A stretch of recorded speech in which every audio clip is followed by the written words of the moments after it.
Welcome to Talking with Colerain Township. Today we are here in the Colerain Township Trustee Chambers because in just a few minutes there'll be a trustee meeting. But before that meeting, we have Fire Chief Walls. Thank you so much for being here because we're going to get a quick update of some of the things going on in the Colerain Township Fire Department. And I appreciate you taking time. I will take a second to say, anybody who has questions for Chief Walls, before trustees meetings, there's this time between 6 and 7 when the trustees go to executive session. You are here in the chambers for any residents that have questions. That's right? correct. That's correct, Dana. And you're not the only one. I think Chief Cordy's here. There's a variety of different department heads that are just kind of in and out, checking in to see if anyone has questions. Correct. Generally from 6 p.m. to 7 p.m. The department heads are here and available for any questions that folks will have. Okay, so now you know that. If you have questions and you feel like you'd like to ask them in person, sometimes it's hard to figure out how to phrase an email. So now you know, on regular trustee nights between 6 and 7 p.m., the trustees will go off to executive session, but you can come during that time and ask the chiefs your questions. That's correct. So we're going to ask you some questions today. The first thing I want to know about are new stations. We've heard about them in the meetings. What's going on with those? Sure. And first I'd like to say thank you for having me. It's great to have the opportunity. So thank you, Dana. But to answer that question, so we're within about 8 weeks of breaking ground on 2 new stations. Those 2 stations will replace 2 existing stations, the Kemper and Old Colerain Station, which was the Dunlap Volunteer Fire Department station, and then Station 26, which is the Galbraith Road Station, which was the Groesbeck Volunteer Fire Department. So in the course of doing those things, what we'll see is Station 102 move down to Generation Drive, which is off of 27 behind the Colerain Town Center. And in doing that, we'll see about a 750% increase in our ability to reach residents within 4 minutes, and that's businesses as well. So, you know, we'll have a huge ability to better impact a greater number of residents. Now, we'll still have that response time of about 4 to 6 minutes in the Dunlap area. So I don't want that to be, you know, misconstrued that we're going to forget about them and or their response times will be significantly increased. We'll still be in that 4 to 6 minute time from either Station 102 up or across from Station 109, which is at Kemper and Pippin. So I just want to, that's an amazing percent. I don't want that to get buried. So the people that the current station serves now will still have the same kind of great response time. Correct. But there's a whole new area that will increase 750%. 750%. That's a real, I wanted to make sure I stopped on that for a minute. That's a real, sometimes you hear, well, we're going to get some improvement out of this. We'll get maybe a 10% improvement. No, 750%. That's 750%. fantastic. Okay, I want to make sure that I heard that right and that you guys get to hear that right. Excellent. Yeah, and in addition, what that Station 2 will do is Station 25, which is over here on Springdale Road in Northbrook, is our busiest station. It'll actually help to balance a little bit of that workload off of Station 25 onto Station 102. So then what will most likely happen is Station 26 will probably become our most busy station, which is in Groesbeck. And these were the stations that are getting replaced, where you mentioned they were both originally volunteer fire department stations. So how long ago were those built? So Station 102 dates back to the front end of it, approximately 1935. Oh, gosh. And then 1954, I believe, is when Dunlap Volunteer Fire Department came on station. And then another portion of that being about 1975 when it became the Colerain Township Fire Department. Okay. As far as Station 26, which was the Groesbeck Volunteer Fire Department, it was built in 1966. So what we're going to see with that station then is originally it was on Colerain Avenue in the area of Wendy's. Then it moved to where the public library is. And then it moved from there to where it's at now. So the plan is for it to go back to within a block or 2 of where it was, which will be on Clara Avenue at Groesbeck Park. So what we kind of envision there is it being kind of one of the cornerstones in that area to help revitalize that area of Groesbeck, to kind of be one of those cornerstones. You know, you have St. Anne's, the fire station, the public library. In addition, you have the park. So in doing that, we save the taxpayers several $100,000 in property acquisition costs and legal fees and such for doing so. So, the township owned that property, and we've been in talks since last September in terms of getting that going and getting things in place. And so we just had a meeting today to try to finalize some of the plans for Station 26. Station 102 is pretty much as close to being ready to go as possible. But we're within just a few short weeks of having that ready for Station 26 as well. Oh, that's exciting. If residents want to see any renderings or anything like that, is there a spot they can look for that? So we'll have those forthcoming shortly. What we want to do is not put up an idea only, or a conceptual idea, only to have it change. And then, you know how it is. Here was the idea, now it's changed, and then it's, well, what happened to, once we're at that 90% point, we'll be ready to put out, and what we want to do first is put it out to the department, obviously, and let them have an idea. So they've seen the general overview, they just haven't seen the 3D renderings. We have been downtown to Immersion Design, which is the architectural design company, to kind of give an idea of some things and to do some virtual reality walkthroughs of the two stations with the officers of those two stations. So shortly, I guess is the best way to put it. We want to be able to put out what they look like, not what we think they're going to look like. Oh, sure. Well, that's something we can look forward to then, is keep an eye out. And I know those will come up at one of these trustee meetings, and we'll get a chance to find out. I love talking about it being the anchor of an area, because there has been talk about revitalizing Groesbeck and what are the goals to work in that area, and being able to put the funding that's already going into a public building to make that part of one of that corners is a great way to watch the maximization of dollars on that. I like that. Yeah, and something else you'll see is the Compton and Pippin area have always been sort of an Achilles heel for us as far as response time. So sliding that fire station back to the general area that it came from, we should see an increase and we should see a decrease in our response time to the Skyline Acres area of a minute to 2 minutes. And so, as opposed to building another fire station, simply by sliding it east some, we'll be able to better impact that. And the plan sort of is, once those two new stations come online, to go with automatic vehicle location dispatching township-wide with those fire stations, so that we no longer have districts, District 25, District 26, District 102, District 103, District 109, via automatic vehicle locators in the CAD system. Based upon our response plans, and it'll pick the closest units to go within the township, as opposed to, well, this is District 103, so Station 103 goes. So we should also see some more balancing out of the workload from slower stations to busier stations, and therefore having a more significant impact, in the township, and getting vehicles there at an appropriate time. And I'm struck by, we're talking about 1 minute or 2 minutes, but 1 minute is everything when it comes to emergency response. A minute doesn't seem like a long time, but I would challenge someone to set in silence without a timer, and have somebody let a minute go by, and then see how long that minute feels like. I can't imagine how much longer that minute would feel like if it's someone in your family needing help, and now you're helpless for that 1 minute just waiting for someone to arrive. You're right, in general, just not doing anything with no emergency at all, 1 minute is a lot longer than you feel like it is. Generally speaking, sometimes a minute can seem like an eternity. Yeah. And 2 and 3 and 4 can seem even more so like an eternity. So, some would say, well, it's just a minute. A minute can make a huge difference. Yeah. And I love that. It's the locations of these new stations will help, but then that's going to be working in tandem with the software that helps maximize who's closest, who can get there fastest. So it's looking at every single possible angle, which I know you've talked to us about before. What are the ways you can increase the efficiency of the department?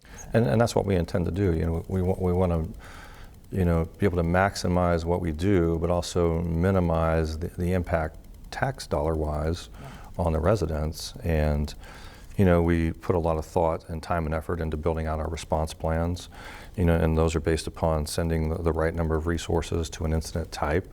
So, a motor vehicle crash would get a certain number of units, but a structure fire would get even more units, because we don't want to oversend resources, but we don't want to also undersend resources.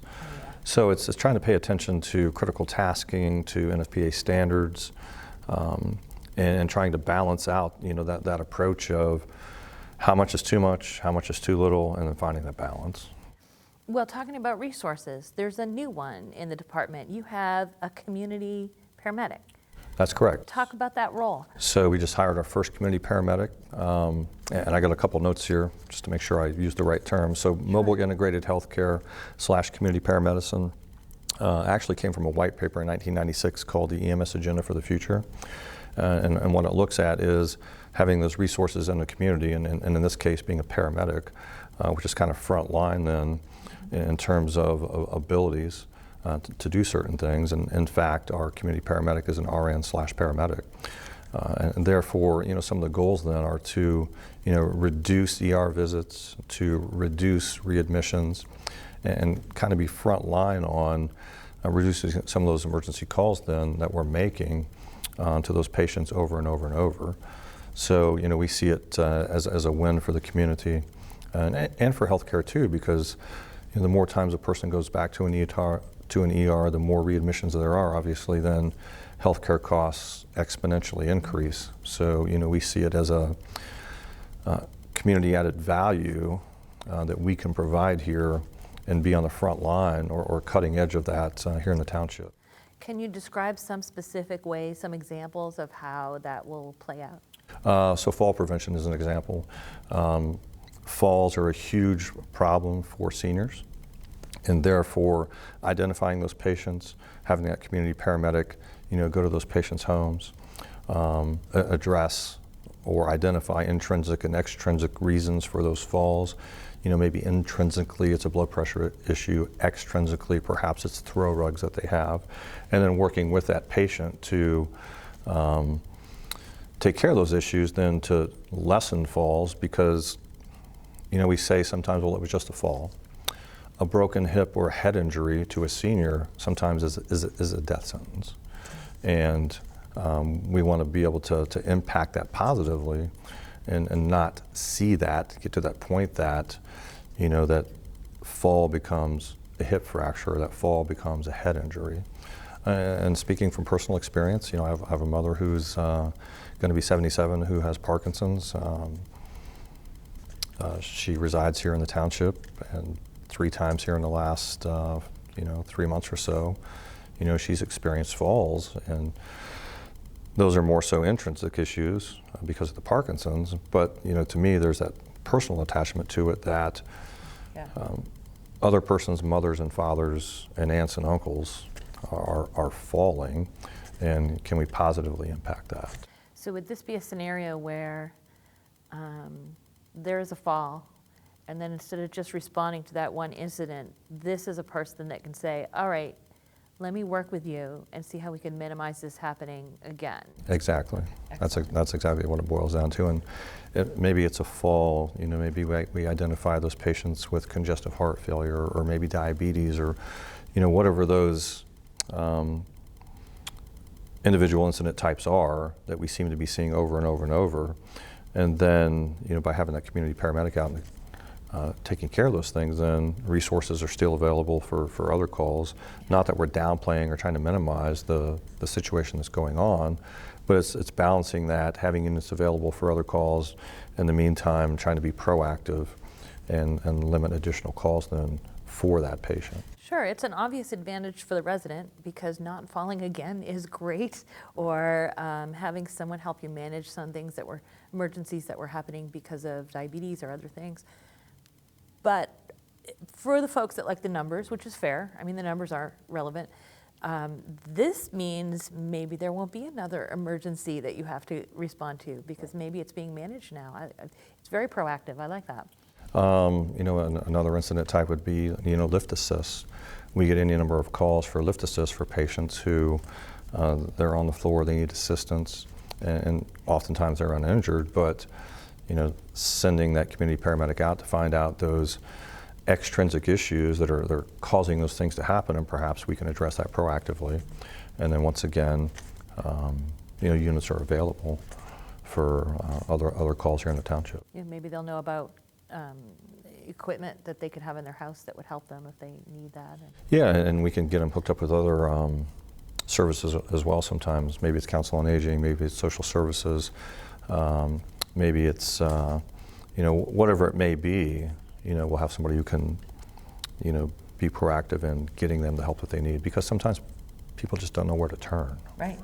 They don't know who to call. Or which part of it was the problem. Or sometimes they're afraid to ask for help. Yeah. Yeah. And they're most likely to interact with you because your department is going to be the ones that show up when they do need help. Right. So this is an avenue. When you've talked about this from the beginning, the fire department is not just, you don't see it as just a thing that goes around and puts out flames. Right. But there's just so much more the ways that becomes part of the community and to enhance the community. This is one more of those things. Yeah, and if you look at our mission statement, it clearly states, we're a first-class all hazards response agency that also provides socially responsible programs. Yeah. Community paramedicine is very much so a socially responsible program. And it's, like I said, it's an opportunity to keep people independent as well. Sometimes people don't reach out for help because they fear that loss of independence. Here we want people to still be independent, but also know that we can send the appropriate unit or units to help deal with that situation. If someone has a question that would be related to the community paramedic, is there a particular contact source that they should do? Absolutely, yes. Assistant Chief Will Mueller, okay. 825-6143. Excellent, okay. So he's the Assistant Chief who oversees EMS, and quite frankly, he's the subject matter expert, not I. And therefore, that's why I'm sitting here with a couple notes to make sure I don't misspeak. So it's Chief Mueller, you're next in this, so hope you're watching this because we'll need to get you in for the details. Otherwise, absolutely. I'm really glad that we got a chance to talk about this, though. This is something I think residents need to know, that their fire department is looking at more ways to keep them from the emergency and not wait for, you're not just sitting there waiting for terrible emergencies to happen, but trying to prevent them. We're trying to be proactive, continue to evolve our service, and be agile in what we do, and not just do what we do because that's the way we've always done it. And talking about the addition of community paramedicine, and that kind of leads into the last thing I have on my list is promotions. Anybody who's been watching the trustee meetings, I know a lot of you do, have seen a lot of promotions, and you see a lot of chief walls up at the front promoting more firefighters and EMTs and paramedics. So talk about what's happening with all these promotions that we're seeing. Yeah, so we're an organization who's in a continually evolving process. So we've had a number of retirements. You can't just replace experience overnight. It's nearly impossible. However, we have individuals who have ably placed themselves in that promotion chain to be able to move into those positions and keep the organization moving forward. I want to obviously honor the experience that those individuals have given to the community. 30 and 35 and 40 years is more than half of a lifetime for many of them. However, we have those individuals who have worked diligently to get themselves into a position to step into those roles then and continue to move the organization forward. And I hate to put it this way, but for us to basically not skip a beat in terms of what we're doing. Can you replace that tenure overnight? No, but we have those individuals whom have got themselves in positions to be able to step into those roles and continue to move the organization forward. And this is important because are watching, we at the trustee meetings here in this room, we see, hey, we're honoring retirees, and we're looking at some people with an amazing history with the township retire, and it could make you nervous. But as we see these promotions that we're also seeing at the trustees meetings, these are not all just new people. Like you said, you have been, there's a plan.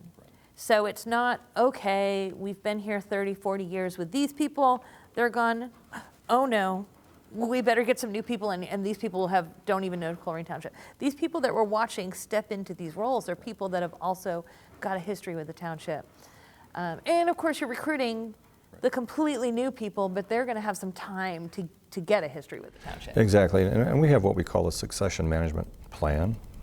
And so individuals know, in order to get from here to here to here to here, classes that they'll need to take, education that they'll need to have, executive development programs that they may need to take part in order to be prepared then as that more experienced person or tenured person retires, to move into a role, as opposed to go, my God, what do we do now? So, and that's always been, I think, a hallmark of this organization, is having individuals in the pipeline to be able to move into successive roles and continue the forward progress of the organization. Like I said, we've had individuals who have retired here in the last 3 years, at least in my tenure, who have spent more than half of their life here providing service to the township, and that is something that we can't overlook, and we can't just take for granted that somebody's going to be able to step in with that experience.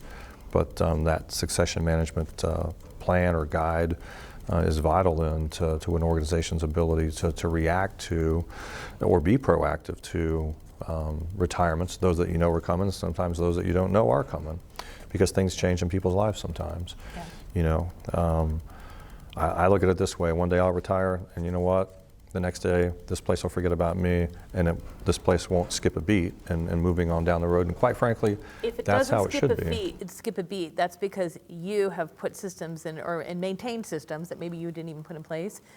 But I don't think they're going to forget about you. I don't think that's going to be part of that. Well, and that's not me throwing any shade at myself. That's me Right. just being humble and expressing some humility in the fact that, one day somebody's going to replace me, and they're going to do a great job.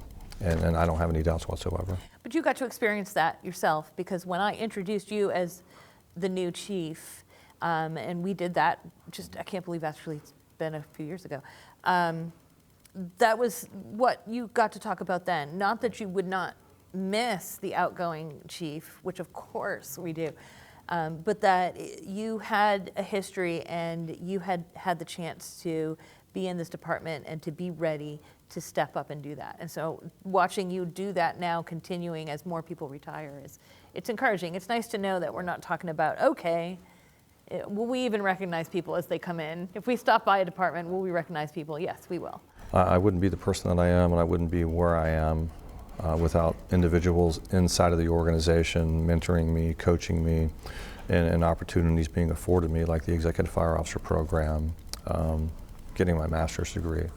And it's those things that tend to, make individuals want to remain loyal to an organization. And let's face it, sometimes, there's changes in life circumstances and what have you that will have somebody move elsewhere or look elsewhere. And right now, quite frankly, if you look at the fire service as a whole, there's a lot of moving here, there, and everywhere because of the number of opportunities that are out there. Obviously, we want to minimize that. But in the same breath, we want to make sure that those opportunities are still available to individuals within the organization to position themselves appropriately. Since we're talking about promotions and new hires and all of that things, where does the department stand as far as are all of its positions full? Are you still looking to fill more? So after promotions tonight, assuming they're approved by the board, that'll be a battalion chief, a captain, a lieutenant, and a new career firefighter. We will be full from a career standpoint. Part-time, we have a handful of openings, and quite frankly, let's face it, from a part-time standpoint, most part-time people are looking for full-time jobs. Right. So either we hire them and move them up, or they move elsewhere.